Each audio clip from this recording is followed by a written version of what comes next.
what are the legal tools that could ensure both Hamas and Israel stick to a lasting ceasefire? Thank you, Diego. Well, unfortunately, after 600 days of war and more than 2 months after the ceasefire agreement collapsed, it looks like that both sides are taking us again to the first square.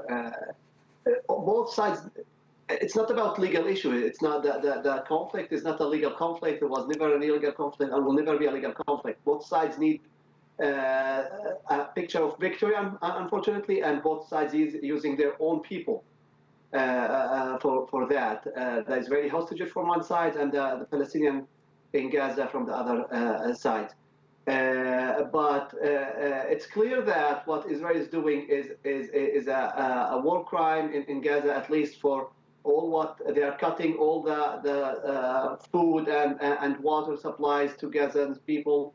It's clear that most of the victims, of the 55 almost thousands victims so far, are civilians and children mainly. So all of this are clear by international law is prohibited and should be stopped as soon as possible. Unfortunately, without the international community pressure and mainly the American administration pressure on Israel and on the Netanyahu government, there's nothing to do else. So we are hoping that the American administration and President Trump will use their own leverage on Netanyahu, on the Israeli government, to make them stop this war, stop these war crimes, and to go back to ceasefire as soon as possible. But under international law, who's responsible for getting the aid actually into Gaza right now? Well, simply it's Israel. Israel is the occupation power, and by the Geneva Convention, it's Israel who must allow all of these supplies inside Gaza. The problem is that Israel is keep using different excuses to not allow these supplies in, and in case and Israel is allowing these supplies, they are very, very limited.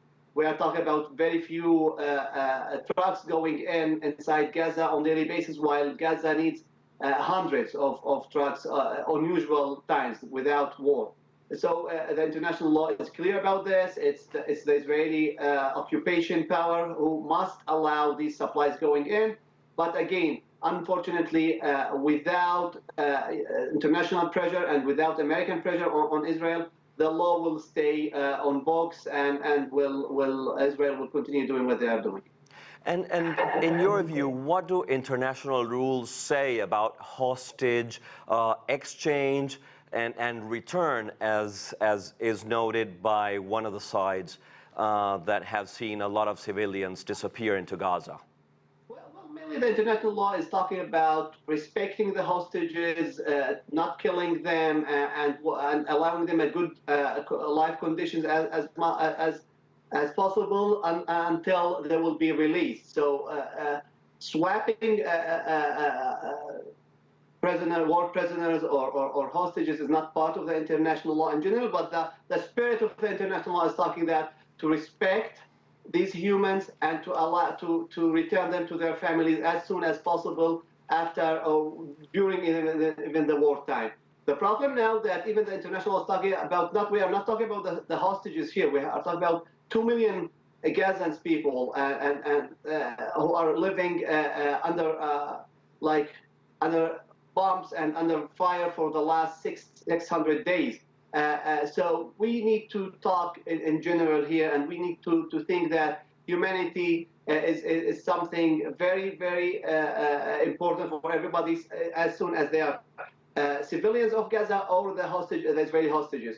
And international law is always hoping and working to ensure the life of and the respected life of all of those sides.